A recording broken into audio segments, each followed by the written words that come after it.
സുഹൃത്തുക്കളെ നമസ്കാരം. നിങ്ങൾക്കും ഡോക്ടറാകാമെന്നുള്ള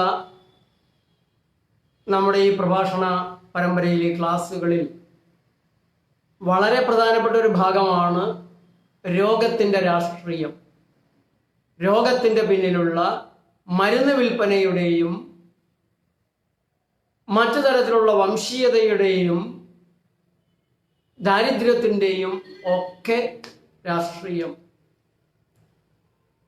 ആ രാഷ്ട്രീയത്തിൻ്റെ ഫലം മനസ്സിലായാൽ മാത്രമാണ് ജനങ്ങളെ രോഗികളാക്കി ചികിത്സിക്കുന്ന, രോഗത്തിൻ്റെ പേരിൽ രാഷ്ട്രീയ നേട്ടങ്ങൾ കൈക്കലാക്കുന്ന ഒരു മാഫിയയെ, മരുന്ന് മാഫിയയെ നിങ്ങൾക്ക് തിരിച്ചറിയാൻ സാധിക്കുക. എയ്ഡ്സ്, ഇംഗ്ലീഷ് മരുന്നിൻ്റെ രോഗം, പെൻറ്റഗണിൻ്റെ ആയുധമെന്ന എൻ്റെ ഈ പുസ്തകം ഒരു 12 കൊല്ലത്തെ നിരന്തരമായ പഠനത്തിൻ്റെ, ഗവേഷണത്തിൻ്റെ, പ്രാക്ടിക്കലായിട്ട് എയ്ഡ്സ് രോഗികളുമായുള്ള ഇടപഴകലിൻ്റെ, എയ്ഡ്സ് ചികിത്സാലയങ്ങളിലുള്ള സന്ദർശനത്തിൻ്റെ എല്ലാം ഫലമായിട്ട് എഴുതിയുണ്ടാക്കിയതാണ്. തായ്ലാൻഡിലും കംബോഡിയയിലുമുള്ള എയ്ഡ്സ് കേന്ദ്രങ്ങളിലെ, എയ്ഡ്സ് ആശുപത്രികളിൽ നിരവധി പ്രാവശ്യം സന്ദർശിക്കുകയും അവിടെയുള്ള രോഗികളുമൊക്കെയായി ഇടപഴകുകയും ചെയ്തിട്ട് തന്നെയാണ് ഈ പുസ്തകം ഞാൻ എഴുതിയത്. 2011 ഡിസംബറിൽ പ്രസിദ്ധീകരിച്ച ഈ പുസ്തകം തൃശ്ശൂർ സാഹിത്യ അക്കാദമി ഹാളിൽ നിറഞ്ഞ സദസ്സിൽ ഡോക്ടർ സുകുമാർ അഴീക്കോടാണ് പ്രകാശനം ചെയ്തത്. എൻ്റെ ആദ്യത്തെ പുസ്തകമാണ്. ഈ പുസ്തകത്തിൽ എയ്ഡ്സ്, ഇംഗ്ലീഷ് മരുന്നിൻ്റെ രോഗം, പെൻറ്റഗണിൻ്റെ ആയുധം എന്നാണ് ഞാൻ പറഞ്ഞിരുന്നത്. ഈ കൊറോണ ചൈനയുടെ ആയുധമാണ് എന്ന് അമേരിക്ക ഇപ്പോൾ പറയുന്നുണ്ട്. മറ്റു പല ലോകരാജ്യങ്ങളിലെ ഭരണാധികാരികളും അത് പറയുന്നുണ്ട്. ചൈനയുടെ ആയുധം. ലോക മേധാവിത്വം ഉറപ്പുവരുത്താൻ ചൈന മനഃപൂർവം വുഹാനിലെ ലാബിൽ നിന്ന് അഴിച്ചുവിട്ടതാണ് എന്ന് പറയുമ്പോൾ അതിനു മുമ്പുള്ള പല രോഗങ്ങളും ഇങ്ങനെ അഴിച്ചു വിട്ടിട്ടുണ്ടാകണമല്ലോ. അതിൻ്റെ ഒരു അനുഭവത്തിൽ നിന്നൊക്കെ ആയിരിക്കുമല്ലോ ഇവർ ഇത്ര കൃത്യമായിട്ട് പറയുന്നതും അന്വേഷണം ആവശ്യപ്പെടുന്നതും. അപ്പൊ എങ്ങനെയാണ് എയ്ഡ്സ് എന്ന് പറഞ്ഞ രോഗം, സാർസ്, മാർസ്, ഇങ്ങനെയൊക്കെയുള്ള നിരവധി തട്ടിപ്പ് രോഗങ്ങൾ, ഇല്ലാ രോഗങ്ങൾ, ആ രോഗങ്ങൾക്ക് സാഹിത്യം ഉണ്ടാക്കി കൊടുക്കാൻ മാൻഹട്ടൽ എന്ന് ഞാൻ പറയും, ഡിസീസ് ഡിസൈനേഴ്സ് എന്ന് പറയുന്ന വർഗങ്ങളൊക്കെ ഉണ്ട്. അത് വേറെ തരത്തിലാണ് അതിനെ പരസ്യമായിട്ട് പറയുക. പക്ഷേ ഞങ്ങൾക്ക് പുതിയൊരു സെൽ റെസ്പോൺസ് കിട്ടിയിട്ടുണ്ട്, അതിൻ്റെ മരുന്ന് ഞങ്ങൾ ഉണ്ടാക്കിയിട്ടുണ്ട്. അപ്പോൾ ഞങ്ങൾക്ക് പുതുതായിട്ട് കിട്ടിയിരിക്കുന്ന ഈ മരുന്നിന് പറ്റിയൊരു രോഗം ഉണ്ടാക്കി തരണം. അങ്ങനെയൊക്കെയാണ് ഇപ്പോൾ ഔഷധ രംഗത്ത്, മരുന്നുകളുടെ രംഗത്ത് കാര്യങ്ങൾ നടക്കുന്നത്. അപ്പൊ ഈ എയ്ഡ്സ് ഇംഗ്ലീഷ് മരുന്നിന്റെ രോഗമാണ് എന്ന് പറയാൻ എന്താണ് കാരണം? ഇത് വളരെ വിശദമായിട്ട് ഞാൻ ഈ പുസ്തകത്തിൽ പ്രതിപാദിച്ചിട്ടുള്ളതിന്റെ ചുരുക്കം മാത്രമാണ് പറയുന്നത്. വാസ്തവത്തിൽ എനിക്ക് കുറ്റബോധമുണ്ട്. ഈ പുസ്തകം ഈ 10 കൊല്ലം കൊണ്ട് വേണ്ട രീതിയിൽ പ്രചരിപ്പിച്ചിരുന്നെങ്കിൽ, കടകളിലൊന്നും കൊടുത്തില്ല. നേച്ചർ ലൈഫിൽ വരുന്നവരിൽ തന്നെ ഇതിൻ്റെ രാഷ്ട്രീയത്തിൽ താല്പര്യമുള്ളവർ വളരെ കുറവായിരിക്കും. ഇതിൻ്റെ ഒരു ശാസ്ത്രീയതയുടെ മേഖലകളിലേക്ക് ഇറങ്ങിപ്പോയിട്ട് അതിനെ വിശകലനം ചെയ്യാൻ താല്പര്യമുള്ളവർ പലപ്പോഴും കുറവായിരിക്കും. രോഗം കൊണ്ട്, ഗതികേട് കൊണ്ട് മറ്റിടത്തൊക്കെ പോയി രക്ഷയില്ലാതെ വരുന്നതാണ്. വല്ല നിവൃത്തിയുണ്ടെങ്കിൽ ഞങ്ങൾ ഈ പച്ച തിന്നാൻ വരില്ലായിരുന്നു എന്ന് പറയുന്ന ആളാണ് പലപ്പോഴും ഞങ്ങൾക്ക് വന്ന് കിട്ടുക. ഞങ്ങൾ വേറെ ഒരു നിവൃത്തി ഇല്ലാത്തതുകൊണ്ട് വന്നതാണ്, എങ്ങനെയെങ്കിലും രോഗം മാറിപ്പോയിക്കോളാം എന്ന് പറയുന്നവരാണ് നല്ലൊരു ശതമാനം വരുന്നത്. അപ്പോൾ വേണ്ട രീതിയിൽ ഈ പുസ്തകത്തെ, എൻ്റെ മറ്റു പുസ്തകങ്ങളെയും ഉൽപ്പന്നങ്ങളെ പോലും ഞാൻ ജനങ്ങളിലേക്ക് എത്തിക്കാൻ വേണ്ടത്ര ശ്രമിച്ചില്ല എന്നുള്ളൊരു സങ്കടം അല്ലെങ്കിൽ ഒരു കുറ്റബോധം എനിക്കിപ്പോഴുണ്ട്.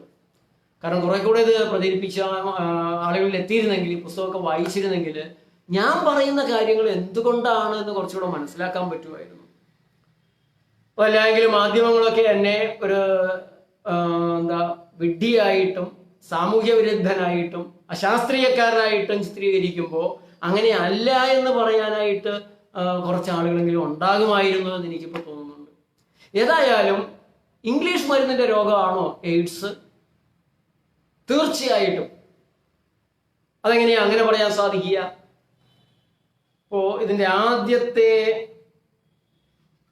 അധ്യായം രോഗത്തിന്റെ രാഷ്ട്രീയമാണ്. അതിന്റെ അടുത്ത അധ്യായം വരുന്നത് ഹിപ്പീസത്തെ തകർക്കാൻ എയ്ഡ്സ് എന്ന കെട്ടുകഥാ ഭീഷണി. രാഷ്ട്രീയമായ ഒരു സാഹചര്യം ഇത്തരമൊരു രോഗത്തെ ആവശ്യപ്പെടുന്നതായിരുന്നു. എയ്ഡ്സ് മരുന്ന് മാഫിയയുടെ ഇല്ലാരോഗം, അതിൻ്റെ 3-ാമത്തെ അധ്യായം. 4 കൂരിരുട്ടിലെ ഇല്ല കറുത്ത പൂച്ച. നമ്മുടെ കൊറോണ പോലെ കൂരിരുട്ടിലെല്ലാം കൂടെ തപ്പുകളുണ്ട്. ഒരു കറുത്ത പൂച്ചയുണ്ട്, ഇല്ലാത്ത പൂച്ച. അതുകൊണ്ടാണ് ഇവരെല്ലാം കൂടി അന്വേഷിച്ചിട്ട് കണ്ടുകിട്ടാത്തത്. വൈറസ് ആണെന്ന് പറയണു, പിന്നെ ബാക്ടീരിയ ആണെന്ന് പറഞ്ഞതായിട്ട് ഇങ്ങനെ ചില ഭാഗത്ത് കേൾക്കുന്നു. അത് ഫേക്ക് ആണെന്ന് വേറെ പറയുന്നു. വൈറസ് ആണെങ്കിൽ എവിടെ നിന്ന് വന്നു, എങ്ങനെ വന്നു? അന്തരീക്ഷത്തിൽ നിന്ന് ആർക്കും ഒരു വൈറസിനെടുത്ത് കാണിച്ചു തരാൻ സാധിക്കുകയല്ല. ഈ രോഗകാരിയായ കൊറോണ വൈറസിനെ രോഗിയുടെ ശരീരത്തിൽ വേണമെങ്കിൽ പറയാമെന്നല്ലാതെ പുറത്തു നിന്നൊരു വൈറസിനെ എടുത്ത് ഒരു രോഗാണുവിനെ പോലും അന്തരീക്ഷത്തിൽ നിന്ന് എടുത്ത് കാണിച്ചു തരാനായിട്ട് സാധിക്കില്ല. ഒരു രോഗി ഉണ്ടാവണം, ആരോഗ്യമുള്ളവരുടെ ഉള്ളിൽ നിലനിൽപ്പില്ല. അപ്പോൾ നിരവധി ദുരൂഹതകൾ ആർക്കും പിടികിട്ടിയിട്ടില്ല. ഒരു ശാസ്ത്രജ്ഞനും പിടികിട്ടിയിട്ടില്ല, ഒരു ഭരണാധികാരികൾക്ക് എന്താണെന്ന് അറിഞ്ഞുകൂടാ. മുമ്പേ ഗമിച്ചീടിന ഗോവ് തന്റെ പിമ്പേ ഗമിക്കും ബഹുഗോക്കളല്ല എന്ന് പറയുന്ന പോലെ മുമ്പേ ഗമിച്ച ഒരു ശാസ്ത്രജ്ഞന്റെ പിമ്പേ ഗമിക്കും ബഹുശാസ്ത്രജ്ഞരെല്ലാം, ഭരണാധികാരികളെല്ലാം, മീഡിയയെല്ലാം അങ്ങനെയൊക്കെ ഉണ്ടാക്കിയെടുത്തിട്ടുള്ള ഒരു ഹൈപ്പ്, ഇതൊരു സ്കാമാണ്. 100% ഇതൊരു അഴിമതിയാണ് എന്ന് തന്നെയാണ് എൻ്റെ വിശ്വാസം. ഞാൻ ഈ എയ്ഡ്സിന്റെ ഭാഗത്ത് നടത്തിയിട്ടുള്ള റിസർച്ച്, അതിനെ പുസ്തകമാക്കിയിട്ടുള്ള രീതിയിൽ അത് വായിച്ചു കഴിയുമ്പോൾ അതേ മുഴക്കോലി വെച്ച് നിങ്ങൾക്ക് ഈ കൊറോണയെയും ഇന്നല്ലെങ്കിൽ നാളെ അളക്കാൻ സാധിക്കും. അതുവരെ സർക്കാർ പറയുന്ന മുൻകരുതലുകളെല്ലാം എടുക്കുക. സർക്കാർ പറയുന്ന മുൻകരുതലുകളേക്കാൾ കൂടുതൽ ഞങ്ങൾ പറയുന്ന മുൻകരുതലുകൾ എടുക്കുക. ആന്തരികമായ മുൻകരുതലുകളിലൂടെ പ്രകൃതി ചികിത്സകൾ നിരന്തരമായി പറയുന്നുണ്ട്. അതുകൊണ്ട് നിങ്ങൾ വായ മൂടി കെട്ടിക്കോളൂ, പുറത്തിറക്കുമ്പോൾ ഞാനും കെട്ടിക്കോളാം, നിയമമാണ്.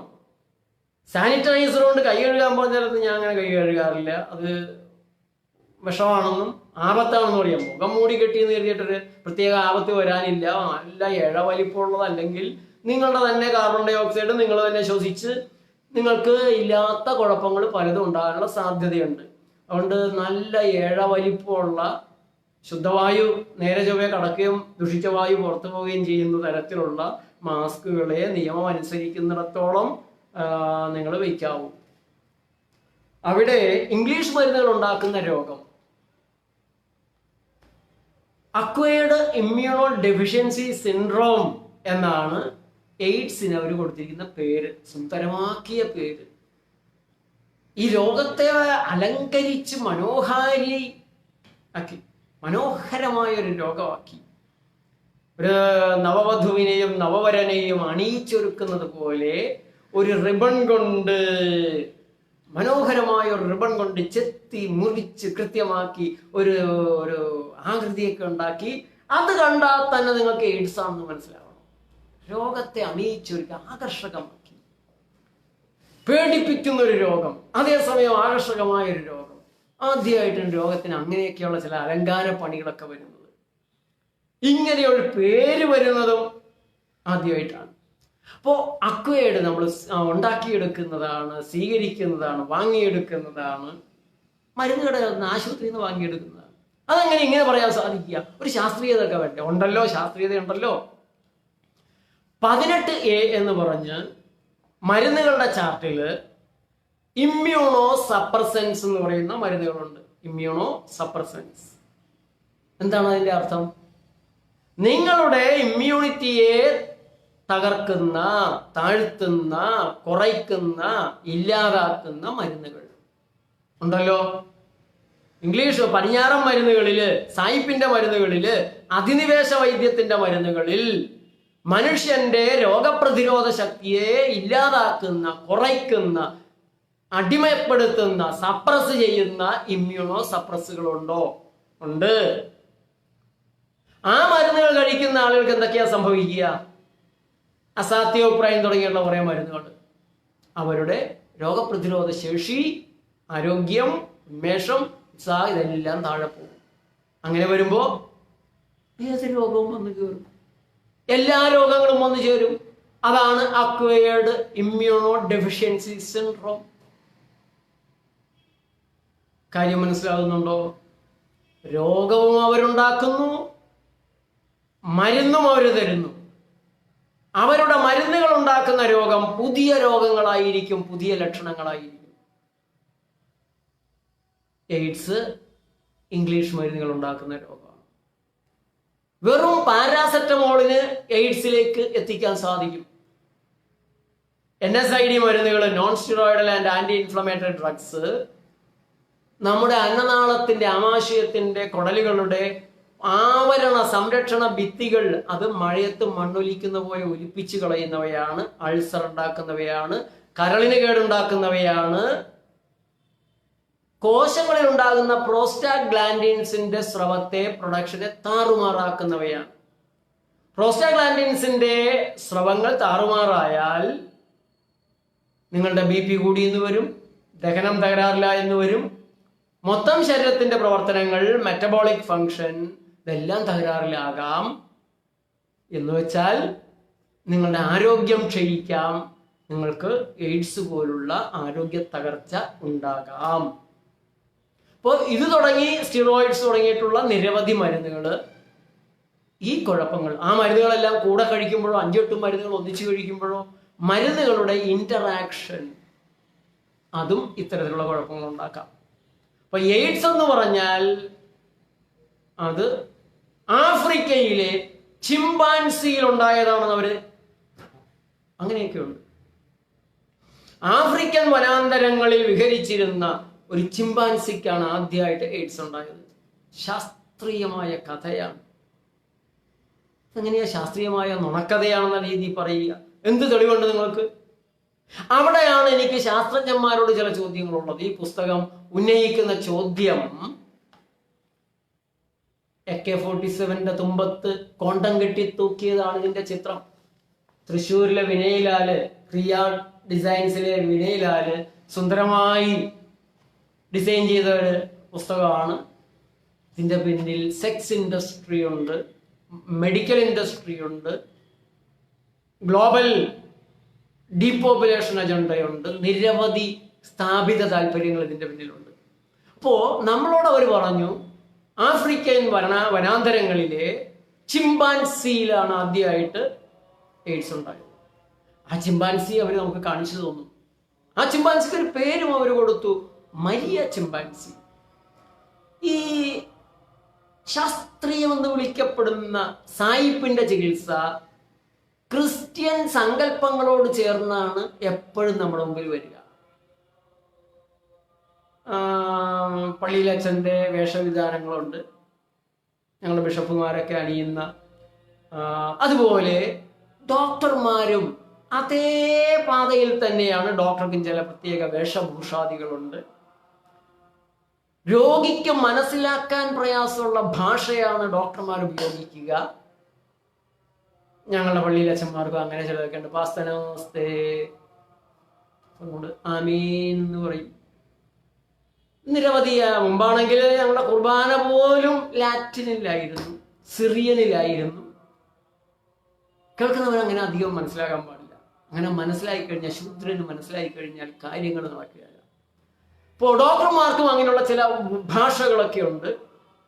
ഹെപ്പാറ്റിക് നെക്രോസിസ്, മയോകാർഡിയൽ ഇൻഫ്രാക്ഷൻ എന്നെല്ലാം പറഞ്ഞിട്ട് ഇങ്ങനെയുള്ള പദപ്രയോഗങ്ങളുണ്ട്. ശൂദ്രന് മനസ്സിലാവരുത്. അപ്പോ ഒരു അപ്രമാദിത്വത്തിന്റെ അന്തരീക്ഷം ഉണ്ടാക്കി. പിന്നെ നിങ്ങൾ പള്ളിയിൽ വരുമ്പോൾ പ്രാർത്ഥിക്കുമ്പോൾ പുരോഹിതൻ നിങ്ങൾക്ക് എന്തെങ്കിലും തരണം. അമ്പലത്തിൽ പോയാലും പുരോഹിതൻ നിങ്ങൾക്ക് എന്തെങ്കിലും തരും. എന്താ കാര്യം? ദൈവത്തിൻ്റെ ഇരുന്ന് വാങ്ങി തരുന്നതല്ലേ. അപ്പോൾ നിങ്ങൾ അങ്ങോട്ടും എന്തെങ്കിലും കൊടുക്കണം. അത് പുരോഹിതന് കിട്ടും, അല്ലെങ്കിൽ പൂജാരിക്ക് കിട്ടും. അവിടെയാണ് കച്ചവടം വരുന്നത്. ഇത് തന്നെയാണ് നിങ്ങൾ ഡോക്ടറെ അടുത്ത് നിങ്ങളുടെ ഒരു രോഗം ചെന്ന് പറഞ്ഞു, വയറുവേദന പറഞ്ഞു. അതോ അത് ഇന്നലെ താൻ കുടിച്ച കൊക്കരക്കോളയുടെ ആയിരുന്നു, പെപ്സി കൊള്ളയുടേതായിരുന്നു എന്ന് പറഞ്ഞു കഴിഞ്ഞാൽ ഇയാൾ പിന്നെ അത് കുടിക്കുകയില്ല, പിന്നെ രോഗം വരികയില്ല, നിങ്ങളുടെ അടുത്ത് തന്നെ വരികയില്ല. അപ്പൊ അതിന് പകരം ഡോക്ടർ പറയുന്നത് നമുക്കൊന്ന് ടെസ്റ്റ് ചെയ്ത് കളയാം. ഇന്നലെ നിങ്ങൾ ഫ്ലൈറ്റിലിരിക്കുമ്പോൾ കഴിച്ച 4 ആഴ്ച പഴക്കമുള്ള ഭക്ഷണമാണ്. ഫ്ലൈറ്റിലെ ഭക്ഷണം പോലെ ഇത്രയും വൃത്തികെട്ട ഭക്ഷണം, അതും അലൂമിനിയം കൊണ്ട് പൊതിഞ്ഞ. ആ അലൂമിനിയം പൊതിയുന്നത് കൊണ്ട് തന്നെ ആപത്താണ്. ആ കഴിച്ച ഭക്ഷണത്തിൻ്റെതാണോ ഈ കഫക്കെട്ടും ഈ ശ്വാസം മുട്ടും ആസ്തമ പോലുള്ള പ്രശ്നങ്ങളും പനിയൊക്കെ അതിൻ്റെതാണെന്ന് പറഞ്ഞു കഴിഞ്ഞാൽ തീർന്നില്ലേ? അപ്പോ അതിനു പകരം നമുക്കൊരു എൻഡില്ലാസ്കോപ്പി നടത്താം. അങ്ങനെ കമഴ്ത്തിക്കിടത്തി മലദ്വാരത്തിലൂടെ എൻഡോസ്കോപ്പി നോക്കി കുഴപ്പമൊന്നുമില്ല. അല്ലെങ്കിൽ അവിടെ ഒരു പോലിപ്പുണ്ട്, അത് നമുക്ക് ഒന്നൊരു കട്ട് ചെയ്ത് കളയാം. അങ്ങനെ പണി ഉണ്ടാക്കി എടുക്കും. ഇപ്പോ പ്രസാദം തരും. മിക്കവാറും ഇതെല്ലാം ഒരു മതപരമായ ചടങ്ങ് പോലെയാണ് ആശുപത്രിയിലെ ചടങ്ങുകൾ. ഇപ്പൊ മരിയ ചിമ്പാൻസി എന്നുള്ള പേരിട്ടത് എനിക്ക് വളരെ ഇഷ്ടമായി. ഇപ്പോൾ കാട്ടിലൂടെ, ആഫ്രിക്കയിലെ കൊടുങ്കാട്ടിനുള്ളിലൂടെ നടക്കുന്ന ഒരു മരിയ ചിമ്പാൻസിയുടെ മുന്നിൽ ദൈവദൂതൻ പ്രത്യക്ഷപ്പെട്ടു. അങ്ങനെയാണ് ഞങ്ങളുടെ ഒറിജിനൽ മരിയ മാതാവിന് സംഭവിച്ചത്. മാതാവിന്റെ മുമ്പിൽ ദൈവദൂതൻ പ്രത്യക്ഷപ്പെട്ടു പറഞ്ഞു, മറിയമേ, നീ ഭാഗ്യം ചെയ്തവളാകുന്നു, നീ ഗർഭിണിയാണ്, നീ ഒരു കുഞ്ഞിനെ പ്രസവിക്കും, അവന് യേശു എന്ന് പേരിടണം. പാവം കന്യകയായ മറിയം വരണ്ടുപോയി. ഇതെന്താ മാലാഖയായി പറയണത്? ഞാൻ പുരുഷനുമായിട്ട് ഇതുവരെ ബന്ധപ്പെട്ടിട്ടില്ല, പിന്നെ എങ്ങനെയാ എനിക്ക് കുഞ്ഞുണ്ടാകുക? അപ്പോ മാലാഖ പറഞ്ഞു, അത് നീ അറിയേണ്ട കാര്യമില്ല, അത് അറിയേണ്ട ആള് ദൈവം അറിഞ്ഞിട്ടുണ്ട്. അപ്പോ നീ വേറെ ഒന്നും ആലോചിക്കണ്ട, ഇത് ദൈവത്തിന്റെ നിശ്ചയമാണ്.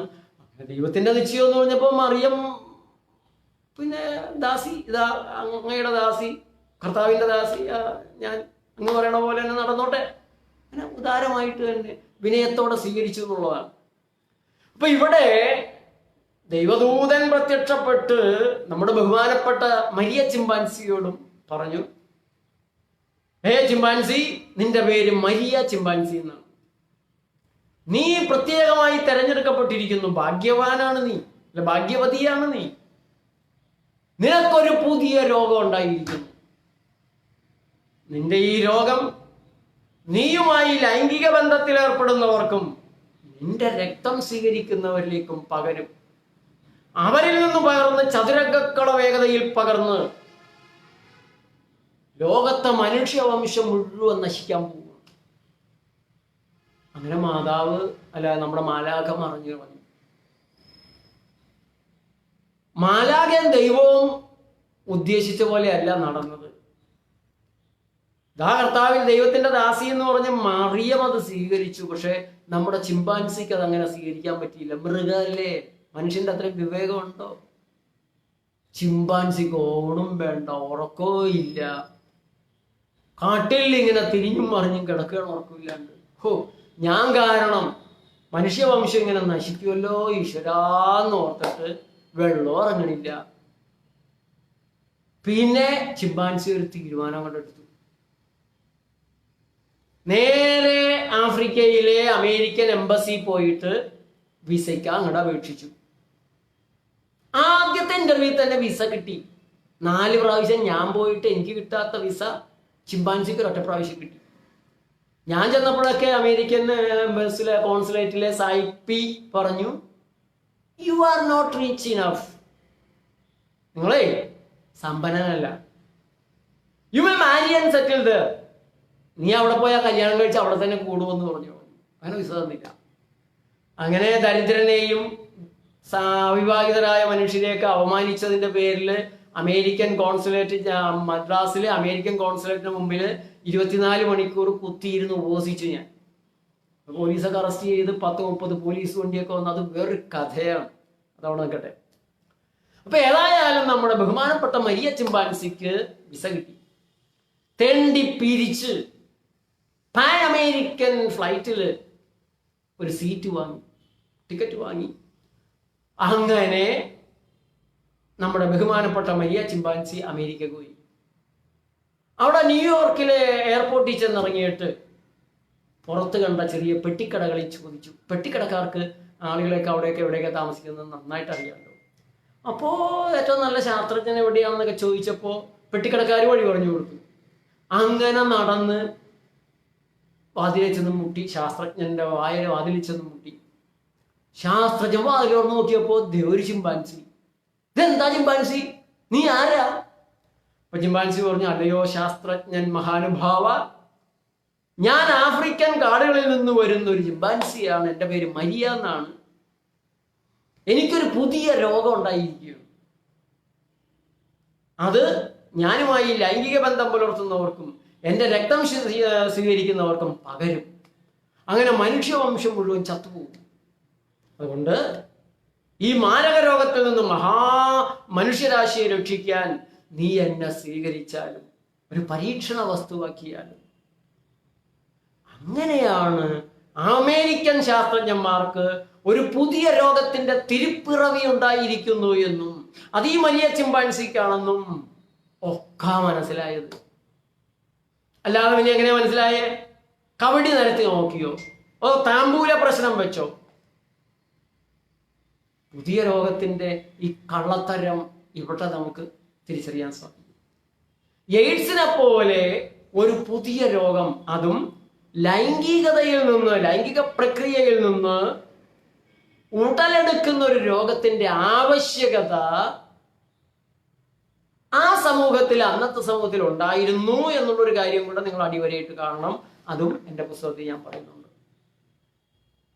എന്തായിരുന്നു ആ രാഷ്ട്രീയ സാഹചര്യം? അമേരിക്കയിൽ ഹിപ്പിയിസം വളരുന്നത് 70കളിലെ ആദ്യത്തിൽ തന്നെയാണ്. ഹിപ്പി മൂവ്മെന്റ് നമ്മുടെ നാട്ടിലും വന്നു. അങ്ങനെയാണ് നമുക്കൊരു സിനിമാ പാട്ട് കിട്ടി. നേർത്ത ചെമ്പു കമ്പി കൊണ്ട് നെയ്തെടുത്ത തലമുടി, കവിളിൽ 2 വീതുള്ളി, കണ്ണിലുണ്ടു ചാട്ടുളി, ഹിപ്പി ഹിപ്പി ഹിപ്പി, പറന്നൊരായിരം ഹിപ്പി. എന്ത് സുഖകരമായ വിവരണമാണ്. നേർത്ത ചെമ്പു കമ്പി കൊണ്ട് നെയ്തെടുത്ത തലമുടി. ഇങ്ങനെ മുടിവെട്ടാതെ 1 മാസം കഴിഞ്ഞാൽ വീട്ടിലൊക്കെ ബഹളമാണ്, മുടിവെട്ടിക്കട. അപ്പോഴാണ് വർഷങ്ങളായി മുടിവെട്ടിക്കാണ്ട് ഹിപ്പികൾ ഇറങ്ങിയത്. നേർത്ത ചെമ്പു കമ്പി കൊണ്ട് നെയ്തെടുത്ത തലമുടി, കവിളിൽ 2 വീതുള്ളി. എന്തൊരു സുന്ദരന്മാരായിരുന്നു നമ്മുടെ നാട്ടിൽ വീതുള്ളിയൊക്കെ വെച്ച്. പിന്നെ കുരുവിക്കൂടൊക്കെ വെച്ച് നമ്മുടെ ചേട്ടന്മാര് തന്ന ഞാൻ ഓർക്കുന്നുണ്ട്. ഞാനൊക്കെ സ്കൂളിൽ പഠിക്കുന്ന കാലത്ത് വലിയ ചേട്ടന്മാര് മുടി ഇങ്ങനെ മുന്നിൽ നീട്ടി വളർത്തിയിട്ട് ചീപ്പ് കൊണ്ട് ഒരൊറ്റ കറക്കം കൊണ്ട് കറക്കി കുരുവിക്കൂട് ഉണ്ടാക്കും, കുരുവിക്ക് കയറി ഇരിക്കാവുന്ന രീതിയിൽ. അതിന് കുരുവിക്കൂട് ഹിപ്പിയുടെ ആയിരുന്നില്ല. കവിളിൽ 2 വീതുള്ളി, കണ്ണിലുണ്ട് ചാട്ടുളി, കഞ്ചാവൊക്കെ കടിച്ച് കിറങ്ങി ഒരു ഗിറ്റാറും ഒക്കെ ആയിട്ട്, നിക്കറിട്ടും ഇടാണ്ടും ഒക്കെ ആയിട്ട് ലോകത്താകെ ഹിപ്പികളെത്തി. സമ്പന്നത കണ്ടു മടുത്ത് സ്നേഹരാഹിത്യത്തിന്റെ സമൂഹം എന്നൊക്കെയാണ് നമ്മൾ അന്നേരം പറഞ്ഞിരുന്നത്. ഈ ഹിപ്പി പ്രസ്ഥാനം അമേരിക്കക്ക് നാണക്കെട്ടുണ്ടാക്കി. നമ്മുടെ നാട്ടിലൊക്കെ വന്ന് മാറുമറയ്ക്കാതെ നടന്നിരുന്ന നമ്മുടെ സ്ത്രീകളോട് പുരുഷന്മാര് ഒരു ഒറ്റ മുണ്ടൊക്കെ തൂക്കി വന്നവരോട് അയ്യേ നാണക്കേട്, ഞങ്ങളെപ്പോലെ കോട്ടും കണ്ട കൗബീനവും കിട്ടിയാണ് നടക്കേണ്ടത്. അതാണ് സ്റ്റാറ്റസ്, അതാണ് സംസ്കാരം, സ്റ്റേറ്റസ്. അതാണ്. ആ നാട്ടിലാണ് തുണി ഉടുത്തതും ഉടുക്കാത്തതുമായ സായിപ്പും മദാമ പിള്ളേര് പാർക്കിലും വഴിവക്കിലും ഒക്കെ കിടന്ന് ഇണചേരുന്ന ജാതികൾ. അത് നിർത്തിക്കുക എന്നുള്ള ഒരു ആവശ്യം ഉണ്ടായിരുന്നു. അവിടെയാണ് ലൈംഗിക ബന്ധം ഒരു മാരക രോഗം കൊണ്ടുവരും, അപരിചിതരുമായിട്ടുള്ള ലൈംഗിക ബന്ധം ആപത്താണ് എന്ന് പറയുന്ന രീതിയിൽ ഒരു പുതിയ രോഗം വന്നത്.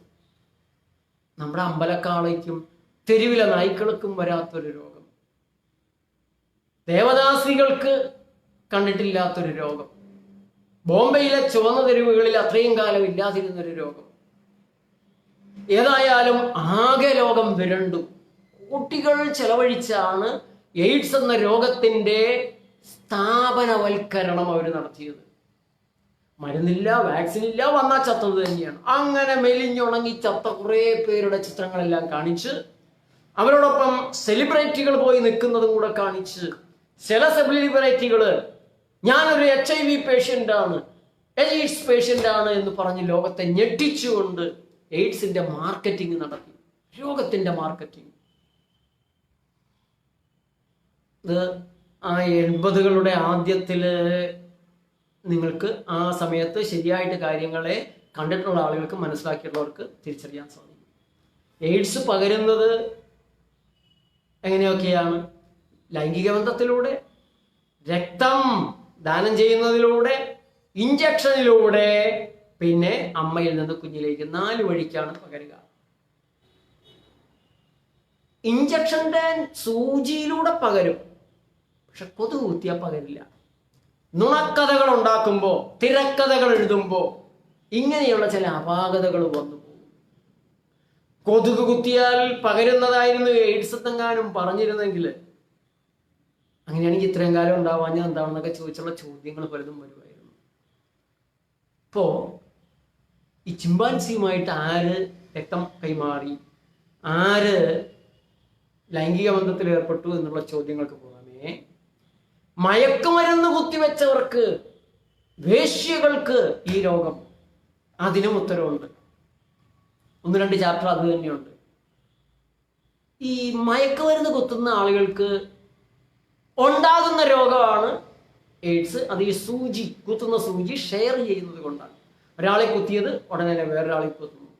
ഒരാളെ കുത്തിയ കൊതുക് അടുത്ത ആളെ കുത്തിയ ഉണ്ടാകുന്നില്ല. ഇതിന് മന്ത് വരെ, മന്ദരച്ഛനെ കുത്തുന്ന കൊതുക് അടുത്ത് കിടന്നുറങ്ങുന്ന അമ്മയെ കുത്തും, പിള്ളേരെ കുത്തും. ഇന്നേ വരെ അച്ഛനും അമ്മയും മന്ദന്മാരായിട്ട്, സകുടുംബം മന്ദന്മാരായിട്ട് ലോകത്തൊരു കുടുംബം ഉണ്ടായിട്ടില്ല. അതുകൊണ്ട് കൊതുകിന്റെ പേരിൽ പറയുന്ന ഈ നുണകൾ, മിണ്ടാപ്രാണികളുടെ തലയിൽ വയ്ക്കുന്ന നുണകൾ, ഇതൊക്കെ ഈ പുസ്തകം തുറന്നു കാണിക്കുന്നുണ്ട്. ഇപ്പോ ഒരു മയക്കുമരുന്ന് കുത്തിവയ്ക്കുന്ന ഒരാൾക്ക് ആരോഗ്യം ഉണ്ടാവുമോ? ആരോഗ്യത്തോടെ ജീവിച്ചിരിക്കാമോ? അവര് വേശ്യാവൃത്തി ചെയ്യാൻ നിർബന്ധിതമാകുന്ന സാഹചര്യങ്ങളുടെയും പുരുഷന്റെ ക്രൂരതയുടെയും ഫലമൊക്കെ ആയിട്ടാണ് പലപ്പോഴും വേശ്യാവൃത്തി പുരുഷനായാലും സ്ത്രീ ആയാലും ചെയ്യേണ്ടി വരുന്നത്. സമൂഹത്തിന്റെ കുഴപ്പമാണ് അത് പ്രധാനമായിട്ട്. പക്ഷെ ആ തൊഴിലിൽ ഏർപ്പെടുന്നവർക്ക് സാധാരണ ജീവിതം നയിക്കുന്നവരെ പോലെ ആരോഗ്യം ഉണ്ടാകാമോ? അങ്ങനെയാണെങ്കിൽ പിന്നെ എന്തിനാണ് ബാക്കിയുള്ളവര് ധാർമ്മികമായിട്ടൊരു ജീവിതമൊക്കെ നയിക്കണമെന്ന് പറയുന്നത്? ആ ജീവിതം കൊണ്ട് തന്നെ തകരുന്നവരാണ്. മയക്കുമരുന്ന് കൊണ്ട് ഇല്ലാത്തൊരു കുഴപ്പമാണോ സൂചി ഉണ്ടാക്കുന്നത്? മയക്കുമരുന്ന് കുത്തുന്നവർ അതിൽ തന്നെ തകരും, നശിക്കും. അതുകൊണ്ടല്ലേ മയക്കുമരുന്ന് ഉപയോഗിക്കരുതെന്ന് പറയുന്നത്. അതിന് ഈ ഒരു പുതിയ രോഗം സൂചിന്ന് കയറി എന്ന് പറഞ്ഞത്. ഒരു വേശ്യയുടെ ഒരു സ്ത്രീയെ തന്നെ, ഒരു നിർഭാഗ്യവതിയായ സ്ത്രീയെ ഒരു രാത്രിയിൽ പലരുമായി ബന്ധപ്പെടാൻ അവര് വിധിക്കപ്പെടുന്നു. അടുപ്പിച്ച് 5-8 പേര് ബന്ധപ്പെട്ടാൽ ഒരു സ്ത്രീയുടെ മരണം സംഭവിക്കുമെന്ന് നമുക്കറിയാം. കൂട്ട ബലാത്സംഗങ്ങളിലെല്ലാം മരണം സംഭവിക്കുന്നത്. അപ്പൊ ലൈംഗിക ബന്ധത്തിന് വേറൊരു തലം കൂടിയുണ്ട്. അതിന് ന്യായമായ ആരോഗ്യകരമായ ഇടവേളകൾ അത്യാവശ്യം. അമിതമായി ലൈംഗികാസക്തി വന്നു കഴിഞ്ഞാൽ ആ വ്യക്തിയുടെ ശരീരം നശിക്കും, ആരോഗ്യം നശിക്കും. അപ്പോൾ ഒരു രാത്രിയിൽ തന്നെ പലരുമായി ബന്ധപ്പെടാൻ, രാത്രികളിൽ ഉറങ്ങാൻ പറ്റുന്നില്ല. രാത്രി ഷിഫ്റ്റ് ജോലി ചെയ്യുന്നവർക്ക് പോലും ആരോഗ്യം ശരിയായിട്ട് കൊണ്ടു നടക്കാൻ സാധിക്കില്ല.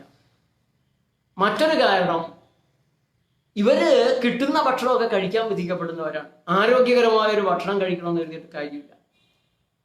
പലപ്പോഴും ഹോട്ടലുകളിൽ നിന്ന് കൂടെയുള്ള ആളുകൾ, വരുന്ന ആളുകൾ എന്തൊക്കെ വാങ്ങിച്ചു കൊടുക്കണോ അതൊക്കെ കഴിക്കാൻ അവർ വിധിക്കപ്പെടുന്നു. മദ്യം കഴിക്കാൻ നിർബന്ധിക്കപ്പെടുന്നു. ഏറ്റവും വില കുറഞ്ഞ തരംതാണ ലിപ്സ്റ്റിക്കും പെയിന്റ് അങ്ങനെയുള്ള സാധനങ്ങൾ, കോസ്മെറ്റിക് സാധനങ്ങൾ പലപ്പോഴും അവർ ഉപയോഗിക്കും. ഇത് നിരന്തരമായിട്ട് ഉപയോഗിക്കുന്നതിൻ്റെതായിട്ടുള്ള പ്രശ്നങ്ങൾ, സാമൂഹ്യ തലത്തിൽ ഒരു അംഗീകാരം അതിൻ്റെതായിട്ടുള്ള പ്രയാസങ്ങൾ, അങ്ങനെയുള്ള മാനസികമായ സംഘർഷങ്ങൾ. പിന്നെ ഒരു പനിയോ ജലദോഷമോ ഒന്നും തന്നെ അവർക്ക് സഹിക്കാൻ പറ്റില്ല. ജലദോഷമുള്ള ഒരു സ്ത്രീയോ പുരുഷനെ ആരും വിളിക്കില്ല. അപ്പോൾ ഒട്ടനടി അതിനുള്ള മരുന്ന് കഴിക്കും. പനിയുണ്ടെങ്കിലും അവരുടെ ജോലി നടക്കില്ല, ഒട്ടനെ മരുന്ന് കഴിക്കും. ഈ മരുന്നുകൾ ഇങ്ങനെ അടിക്കടിയാവുമ്പോൾ നമ്മുടെ ഡോക്ടർമാർ ചത്തുപോകുന്ന പോലെ നേരത്തെ അവർ ചത്തുപോകും. ഒരു ഡോക്ടർക്ക് രോഗിയുടെ മുമ്പിൽ ഇരുന്ന് മൂക്കി വീട്ടുക, ചുമക്കുക, പനി പിടിച്ച് ഇങ്ങനെ ഇരിക്കുക എന്നുള്ളത്. അതുകൊണ്ട് ഇവർ നിരന്തരം ഇങ്ങനെ മരുന്ന് കഴിച്ചാണ് നമ്മുടെ നാട്ടിലെ ഡോക്ടർമാർ രോഗികളെക്കാൾ പെട്ടെന്ന് ചത്തുപോകുന്നത്. ആയുസ് കുറഞ്ഞിരിക്കുന്ന ഡോക്ടർമാർക്ക്. ജനങ്ങൾ 74 വയസ്സ് വരെ ശരാശരി ജീവിക്കുമ്പോൾ ഡോക്ടർമാരുടെ ആയുസ് 48, 53, ഇപ്പം 62 എന്നൊക്കെ പറയുന്നു. നമ്മുടെ ക്ലാസ്സുകളൊക്കെ കേട്ട് ഡോക്ടർമാർ കുറച്ചൊക്കെ ആരോഗ്യം പഠിച്ചതുകൊണ്ട് കുറേ വ്യത്യാസപ്പെട്ടിട്ടുണ്ട് കേരളത്തിൽ മാത്രം. ഇപ്പോ പല പല കാരണങ്ങൾ കൊണ്ടും ഒരു വേശ്യാവൃത്തി ചെയ്യുന്നവർക്ക് ആരോഗ്യത്തോടെ ജീവിക്കാൻ സാധിക്കില്ല.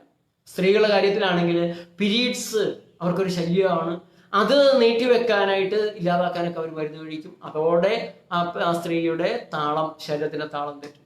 ഇങ്ങനെയുള്ള നിരവധി കാര്യങ്ങളുണ്ട് ഈ വേശ്യാവൃത്തിയിൽ ഏർപ്പെട്ടിട്ട ആളുകൾക്ക്, അതുപോലെ തന്നെ മയക്കുമരുന്ന് അടിമകൾക്ക് പുതിയ രോഗങ്ങൾ അല്ലെങ്കിൽ ആരോഗ്യ തകർച്ച, സമ്പൂർണമായ ആരോഗ്യ തകർച്ച ഉണ്ടാകുന്നതിന്. അപ്പൊ ഇങ്ങനെയുള്ള നിരവധി കാര്യങ്ങളും വെച്ചുകൊണ്ട് ഈ പുസ്തകം നിങ്ങളോട് അതിൻ്റെ രാഷ്ട്രീയം, ജനസംഖ്യ നിയന്ത്രിക്കേണ്ടതിൻ്റെ രാഷ്ട്രീയം, അതിനുപയോഗിക്കുന്ന മാർഗങ്ങൾ, ഹീനമാർഗങ്ങൾ, ഇതിനെക്കുറിച്ചെല്ലാം സംസാരിക്കും. പുസ്തകം നിങ്ങൾക്ക് തപാലിലൂടെ വരുത്താം. ഈ പുസ്തകത്തിന് വില 150 രൂപയാണ്. ഏതാണ്ട് 200-ലധികം പേജുകളുണ്ട്. 200ഓളം പേജുകൾ, 177, 180ഓളം പേജുകളാണ് പുസ്തകത്തിനുള്ളത്. 94